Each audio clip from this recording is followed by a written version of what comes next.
Welcome to Concert 101, where you get background information on the music coming up in the concert by the Tasmanian Symphony Orchestra. This concert is called Mendelssohn Violin Concerto, and that work, Mendelssohn's Violin Concerto in E minor, Opus 64, will be performed by TSO Associate Concertmaster Ji-won Kim. A new work by composer Holly Harrison follows, called Centrifuge, and dovetailing these two pieces are works by Grieg. Grieg's Lyric Pieces, Opus 68, numbers 4 and 5, and Norwegian Dances, Opus 35, rounding out the program. Speaking of Norwegian, conducting this concert will be TSO Chief Conductor and Artistic Director Eivind Aadland, who will also be joining us for a short interview in just a bit. But let's right now dive into the Violin Concerto. Mendelssohn's Violin Concerto was not only the final concerto he composed, but his last composition for orchestra. The concerto is central to the violin repertoire and justifiably beloved by audiences everywhere. The importance of Mendelssohn and his compositions to the development of classical music cannot be overstated. Living as he did in the shadow of Beethoven and composing for audiences that suspected Beethoven had had the final word in symphonies, string quartets and concertos, Mendelssohn's audacious creativity and superb craft allowed him to reveal whole new worlds of possibility to audiences and musicians alike. As a superb conductor, Mendelssohn's revival of the public performance of Bach's music was an artistic achievement equal to his new ideas. Mendelssohn's Violin Concerto sits at a pivotal moment in the history of the concerto. Begun in 1838, it was not premiered until 1845, giving Mendelssohn much opportunity to consult his childhood friend Ferdinand David, concertmaster in Leipzig. Mozart's violin concertos were well known to audiences who were familiar with their elegant balance of one voice against many. Paganini had introduced the world to the dazzling virtuosity of his concertos, which, along with Liszt's piano concertos, would forever influence the form. Mendelssohn breathed new life into the medium with his unique contribution.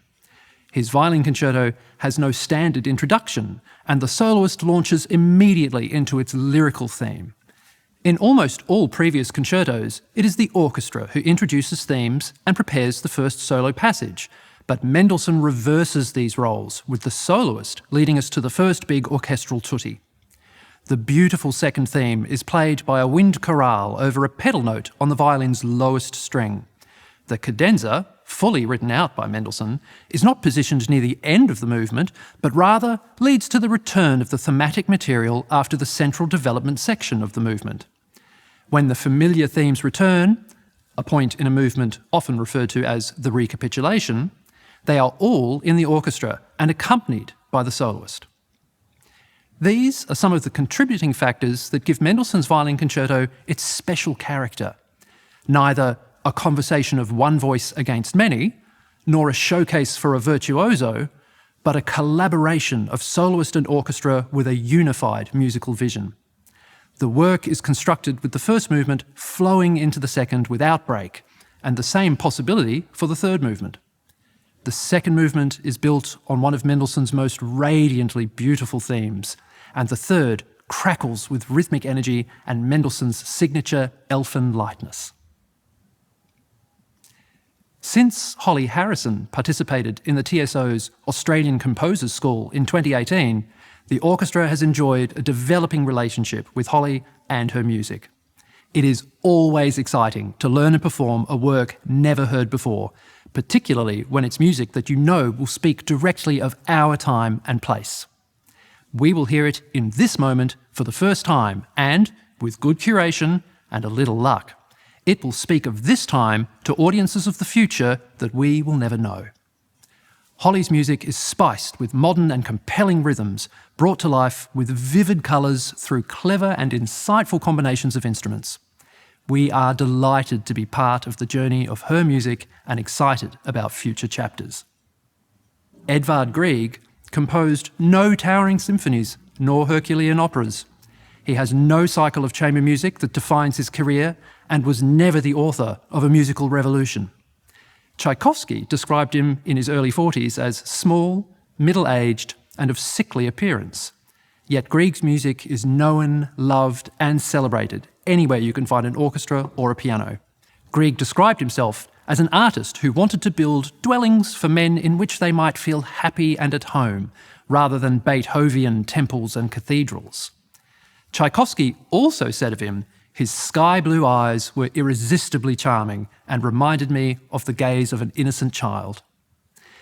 If Grieg didn't produce any cycles of chamber music, his lyric pieces for piano span more than 3 decades and 10 volumes. Many have been orchestrated, some by Grieg and some by others. The first of the 2 we will hear, Evening in the Mountains, evokes Grieg's love of hiking and was indeed inspired by the memory of one particular hike. Grieg orchestrated it for strings, horn and oboe, and wrote of a performance in Amsterdam in 1906 to a close friend. It conjured up a real mirage. Even I was thrilled. I had positioned the oboist right at the back of the platform so that nobody could see him. He played so perfectly, so freely, so like an improvisation that when the great orchestral strings came in, it was as if they were under the spell cast by the oboe, and they continued in exactly the same conception.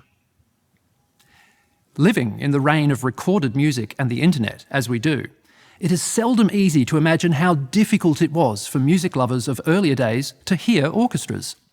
Hence the prevalence and popularity of arrangements of orchestral music for 4 hands at the piano.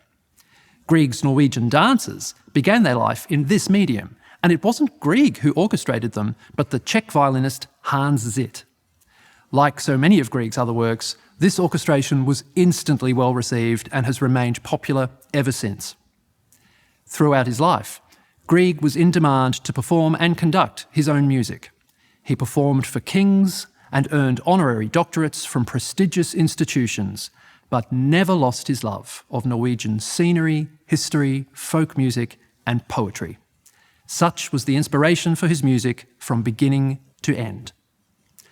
So, there's a quick survey of the music, but let's now chat with our chief conductor and artistic director, Eivind Aadland, and get his perspective on the program. Grieg, his music and his tradition, what was it like studying music in Norway for the first time, meeting his music? I think it was slightly different for me than for most other Norwegians, because I grew up so close to Trollhaugen, Grieg's home outside of Bergen. I used to go there on a bicycle, listen to chamber music concerts. I heard my violin teacher play string quartets there, and it was all Grieg. That was the only composer who was played there at that time. Now it has changed. And as I grew older, I started playing concerts there myself, the Grieg sonatas, 3 beautiful sonatas. Grieg was always very closely connected to what I was doing in music. I don't think it's quite like that for all Norwegians. I think there are kind of 2 sides to our relationship to Grieg. He has a few pieces which are so well known, like in the Hall of the Mountain King and Morning Mood from Peer Gynt.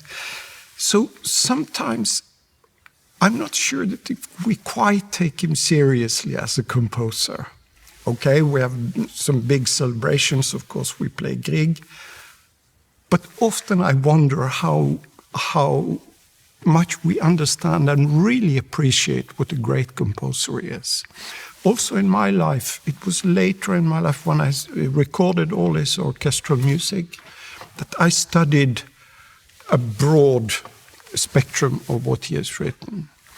And I see how good he is. It almost surprised me to see outside of Norway how musicians and audiences really love his music. It's one thing to admire and think it's good, but they love his music. And I'll never forget a comment from the second concertmaster in the Cologne Radio Orchestra, where I recorded 5 CDs of Grieg's music. She came to me one day and said, "Sie bringen immer so schöne Musik. You're always bringing such nice music to us." Meaning that the Grieg that they didn't know, they really liked and loved. As a former professional violinist yourself, do you feel that having been a violinist changes the way that you approach conducting a violin concerto as opposed to a concerto for another instrument in any way? Some of the violin repertoire I kind of have in my fingers. I keep catching myself when I hear, for instance, the Mendelssohn Concerto, that my fingers are moving because I remember the fingerings for, well, most of the passages. So I find it easy, but mostly I like working with soloists. I think the meeting between soloist, conductor, soloist, orchestra is exciting. And I think mostly we find good solutions together. I don't see my role as a conductor to change the soloist's opinion of a piece.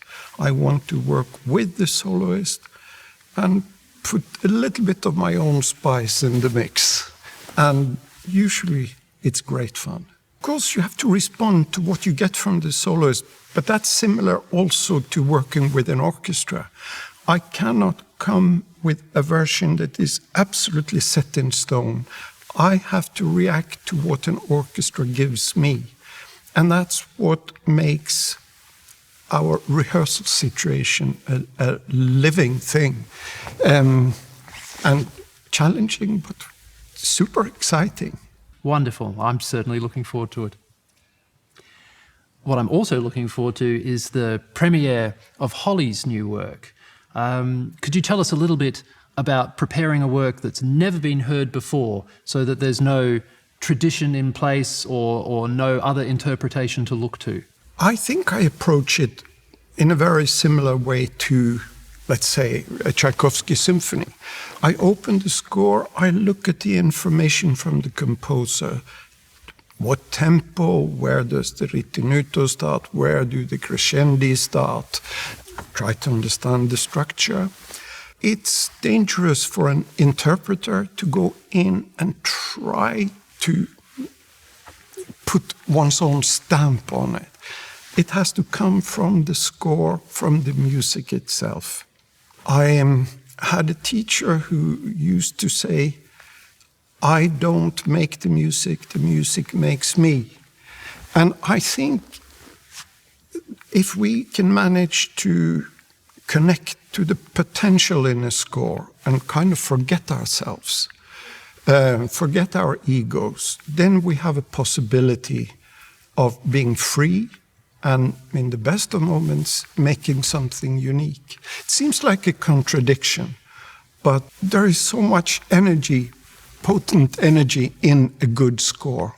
And that's what we have to release, I guess. And what we do can also become exciting and electric through wholeheartedly trying to bring out what the composer wants.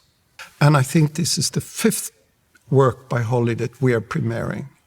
And I've really enjoyed getting to know her and her music. In designing this program for us, did you have any ideas of how these particular works would sit together, the Mendelssohn, Holly's new work, and Grieg's pieces on the program? This is my last concert of the season. I wanted to end with the Norwegian dances by Grieg, because I started the season with the symphonic dances by Grieg, so there is a nice symmetry there. As an opener, I wanted to bring in some pieces by Grieg that are not so well known. And they're absolutely 2 beautiful lyric pieces, miniatures that are super beautiful. So that was the starting point. Mendelssohn, there is a connection from Grieg to Mendelssohn. Mendelssohn was the founder of the Conservatorium in Leipzig, where Grieg studied. And in very early Grieg, in a symphony, There are clear echoes of Mendelssohn in Grieg's music. Later on, he turns more towards Schumann, but there's a clear connection. And then the big contrast is, of course, Holly's new piece.